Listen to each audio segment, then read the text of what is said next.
Assalamualaikum warahmatullahi wabarakatuh.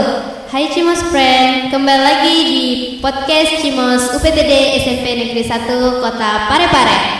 Sebelumnya di sini Cimos mengucapkan selamat Hari Guru Nasional untuk seluruh guru yang ada di Indonesia. Guru hebat, Indonesia kuat. Hai, perkenalkan nama saya India Ainun Nabila yang akan menjadi host di bincang-bincang kecil kita kali ini. Nah, di sini saya sudah kedatangan dua tamu hebat. Di sebelah kanan saya ada Pak Tamsiruddin yang mengajar sebagai guru bahasa Indonesia di UPTD SMP Negeri 1, dan di sebelah kiri saya ada Ibu Hartini. Dia mengajar mata pelajaran IPS sekaligus menjadi kepala perpustakaan. Nah, Pak, Bu, saya mau bicara sedikit. Kemarin pas pulang sekolah, saya lagi nyantai sambil scroll handphone. Terus saya lihat pemberitahuan, oh Bapak sama Ibu berhasil raih juara di Lomba Jambore GTK 2024. Boleh diceritain nggak nih Pak, Bu, sebenarnya Jambore GTK ini apa? Boleh dari Pak Tamsir dulu? Iya, oke.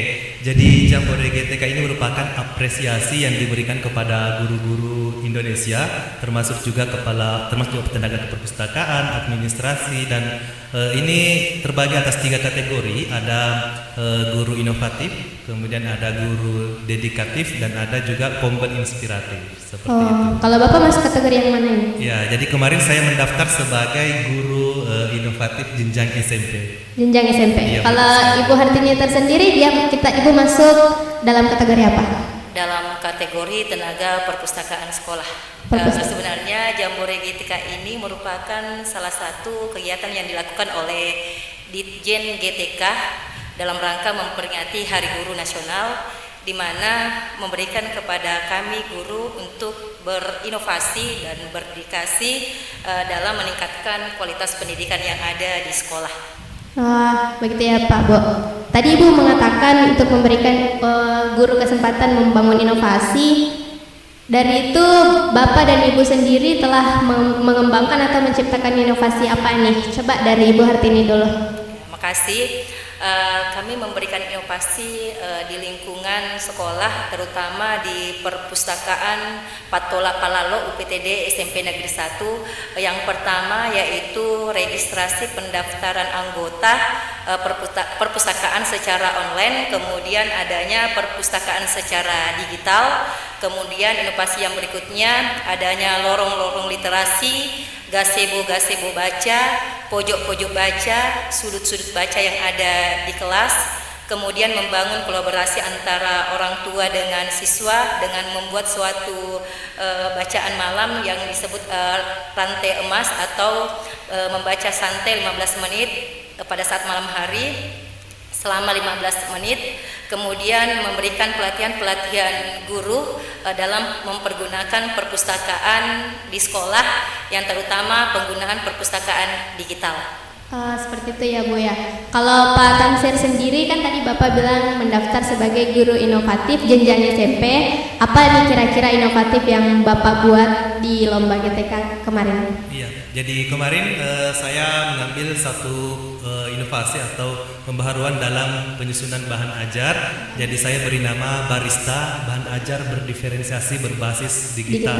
Jadi ini satu bahan ajar yang baru saya kembangkan. Tujuannya adalah untuk memenuhi kebutuhan belajar peserta didik. Jadi sebelum bahan ajar ini dibuat, saya tentunya pertama melakukan asesmen awal pembelajaran untuk mengetahui kebutuhan belajar dari peserta didik ini, sehingga materi-materi yang disajikan dalam bahan ajar ini betul-betul sesuai dengan kebutuhan peserta didik. Seperti itu ya Pak, Bu. Nah, dari inovasi yang Bapak dan Ibu sebutkan tadi, kira-kira apa nih kelebihan yang ada pada inovasi tersebut yang bisa meningkatkan mutu pembelajaran peserta didik? Coba dari Pak Tamsir dulu. Iya. Kalau ditanyakan tentang kelebihan dari bahan ajar ini, sebenarnya ada banyak kelebihan. Yang paling utama di sini adalah bahan ajar ini selain berbasis digital, dia juga bisa diakses secara daring dan luring. Jadi kalau misalnya dalam bentuk daring, bahan ajar ini bisa diakses dalam bentuk flipbook. Jadi kemudian dalam bentuk luring, bahan ajar ini bisa diunduh dalam bentuk file PDF sehingga bisa diakses tanpa menggunakan jaringan internet. Secara offline ya, iya, Pak ya. Betul sekali. Dan lebih menariknya lagi karena di sekolah kita ini kan masih ada beberapa siswa yang tidak menggunakan HP dan membawa HP ke sekolah, jadi itu bisa kita fasilitasi dengan bahan ajar ini dicetak. Jadi bahan ajar ini bisa dicetak. Ya, seperti itu. Kalau untuk Ibu Hartini tersendiri, nih Bu, kira-kira apa kelebihan dari inovasi? Karena sekarang kita di zaman digital, semuanya serba digital, maka kami juga menciptakan yang namanya pendaftaran, kemudian perpustakaan digital untuk memudahkan siswa mengakses bacaan yang memang tidak bisa di sekolah, bisa diakses di rumah atau di luar sekolah tanpa dia memasuki perpustakaan sekolah. Oh, maksudnya dia kayak bisa membaca tapi melalui digital? Melalui digital. Oh, seperti itu ya. Berbicara tentang menciptakan sesuatu inovasi yang meningkatkan mutu pembelajaran, tentunya ada tantangan yang pasti Bapak dan Ibu hadapi ya. Boleh diceritain nggak nih kira-kira apa tantangan yang Bapak dan Ibu dapatkan ketika ingin menciptakan inovasi itu atau pada saat mengikuti lomba di Jambore GTK kemarin? Coba mulai dari Ibu Hartini dulu.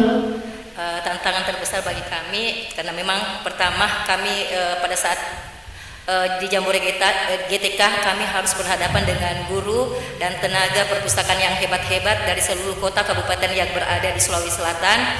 Kemudian tantangan saya di sekolah karena kurangnya minat baca siswa sehingga kami berusaha bagaimana caranya untuk siswa lebih tertarik dan meningkat minat bacanya, apalagi kita lihat sekarang siswa itu lebih suka bermain media sosial.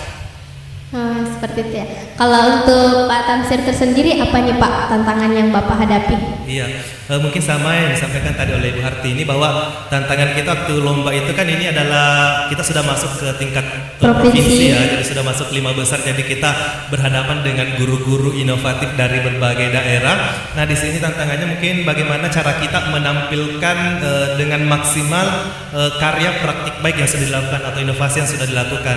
Kemudian dalam penyusunan atau pembuatan inovasi ini tantangannya mungkin karena kita ini sebagai guru kan punya jam pembelajaran tersendiri, punya tanggung jawab yang sudah diberikan, tapi kita harus membuat sesuatu yang baru nih, harus membuat supaya materi pelajaran ini bisa disajikan dengan menarik dan bisa diserap oleh peserta didik secara maksimal seperti itu.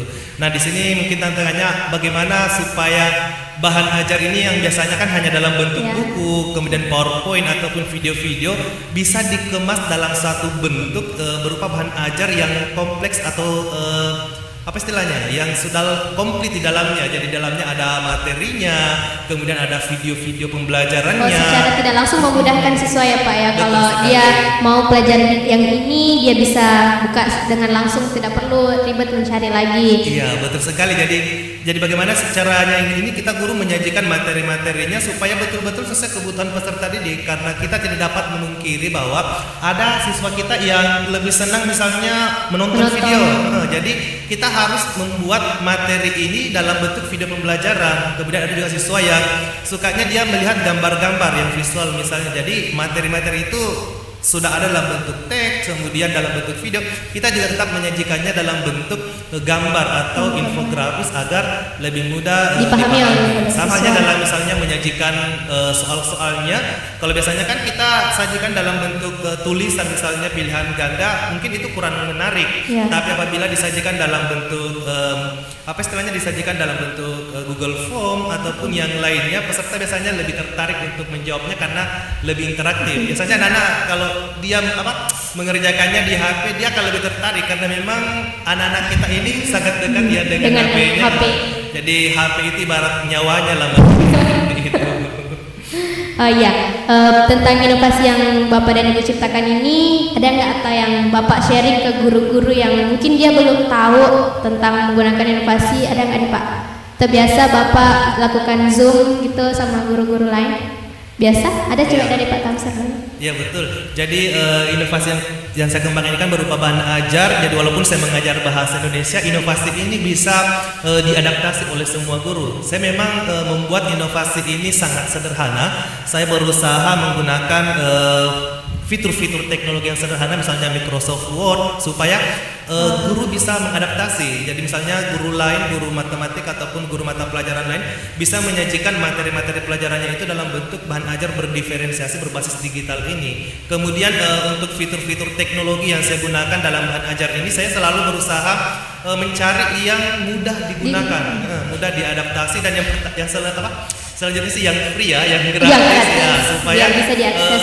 Kita tidak perlu membayar ataupun mengeluarkan dana untuk mengakses. Tidak perlu mengeluarkan dana untuk mengakses ataupun membuat bahan-bahan ajarnya. Jadi saya menggunakan misalnya Google Form, kemudian video-video dari YouTube, supaya ini semua guru tertarik untuk mengembangkan bahan ajarnya sendiri, karena memang tujuannya sih ini memotivasi guru untuk mengembangkan bahan ajar sesuai dengan kebutuhan peserta didik. Jadi barista ini sebenarnya bukan hanya sekadar nama ya, karena ini barista ada juga semacam nilai filosofisnya.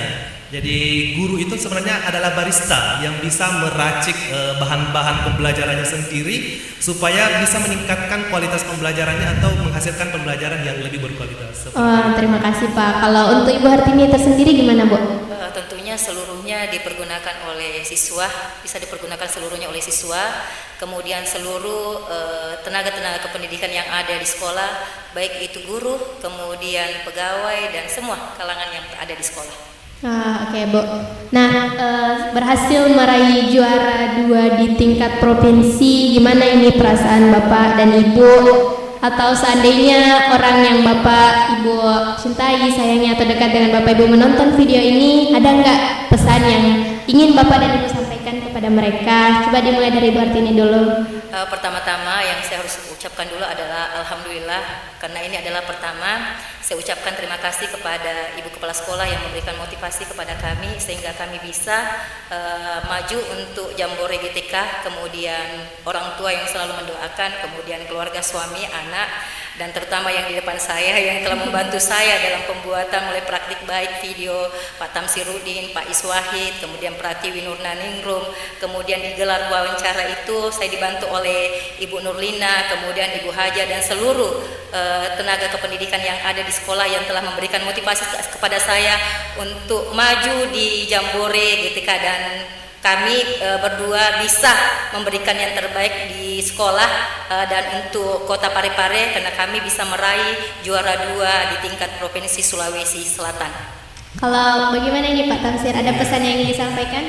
Ya, jadi kalau ditanyakan bagaimana perasaannya, mungkin alhamdulillah ya, ini merupakan sebuah nikmat yang luar biasa buat saya dan Bu Hartini, mungkin karena alhamdulillah tahun ini kami diberi kesempatan untuk menjadi juara 2 tingkat provinsi.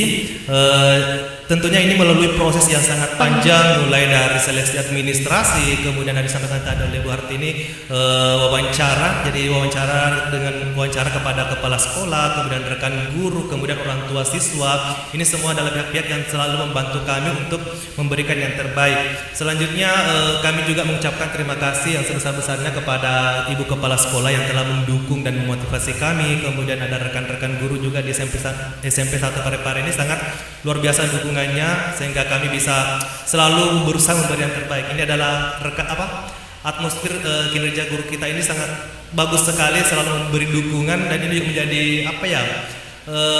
motivasi juga buat kami untuk selalu memberi yang terbaik. Ada Pak Iswahid, ada Pak Azad, dan rekan-rekan guru yang lain yang selalu memberi dukungan sehingga ini kami bisa terus lanjut sampai tingkat provinsi, dan alhamdulillah kita juga bisa memberikan yang terbaik di sana, walaupun pada akhirnya kami dapatkan juara 2, tapi alhamdulillah kami sangat bersyukur bisa memberikan yang terbaik pada saat gelar wawancara dan bisa membawakan nama SMP 1 Parepare ini sampai ke tingkat provinsi seperti itu. Iya. Kalau bagaimana, ada nggak nih tips and trik yang mungkin Bapak Ibu bisa sharing ke teman-teman guru lain? Siapa tahu ada mereka yang ingin mengikuti jejak Bapak dan Ibu untuk menjadi juara GTK. Kalau ada lagi ya, coba dimulai dari Ibu Hartini dulu. Semoga ada lagi kelanjutannya tahun berikut. Kita memberikan semangat kepada teman-teman yang termotivasi untuk maju lagi di tingkat provinsi, mengikuti Jambore GTK. Dengan cara bagaimana? Dengan cara mereka harus membuat inovasi-inovasi yang baru yang bisa meningkatkan kualitas mutu pendidikan yang ada di sekolah dan bisa terbaik di Sulawesi Selatan. Wah, baik Bu. Kalau Pak Tamsir sendiri gimana Pak? Iya, jadi kalau ditanyakan masalah tips atau pesannya, mungkin yang pertama kita harus paham dulu kira-kira sebenarnya ini kebutuhan peserta didik kita seperti apa, baru kita bisa melakukan pembaharuan. Jadi inovasi ini bukan harus mencari sesuatu yang benar-benar baru yang belum pernah ada sebelumnya, tapi kita bisa melihat dari hal yang sudah ada namun ada peningkatan kualitas dari yang sudah dilakukan sebelumnya. Nah, ini harus perlu didokumentasikan tentunya, perlu diperhatikan dan terus di-upgrade, dan yang paling penting adalah dibagikan. Karena salah satu nilai plus dari inovasi itu adalah bagaimana kita bisa berbagi kepada rekan-rekan sejawat supaya rekan-rekan sejawat ini bisa mengadaptasi dan bisa terkena dampak positif dari inovasi yang kita lakukan. Istilahnya berkolaborasi ya Pak? Iya, betul sekali, berkolaborasi dan berbagi kepada rekan-rekan sejawat. Oh iya. Nah, teman-teman Cimos di rumah, kita telah mendengar cerita kedua guru hebat kita ini ketika mengikuti Lomba Jambore GTK kemarin. Ternyata banyak sekali pengalaman-pengalaman yang dapat kita ambil atau pesan-pesan positif yang dapat kita ambil. Kita jadi tahu kalau guru kita ini telah menciptakan inovasi-inovasi yang hebat, dimulai dari Ibu Hartini yang menciptakan perpustakaan digital untuk memudahkan kita membaca di mana dan kapan saja. Ada juga Pak Tamsirudin yang menciptakan barista ya Pak ya, untuk memudahkan proses pembelajaran kita. Mungkin sudah di pengunjung pembicaraan, saya sebagai host India Nabila mengucapkan terima kasih banyak atas perhatian teman-teman Cimos di rumah. Sekali lagi Cimos mengucapkan selamat Hari Guru Nasional untuk seluruh guru. Guru hebat, Indonesia kuat. Sampai jumpa.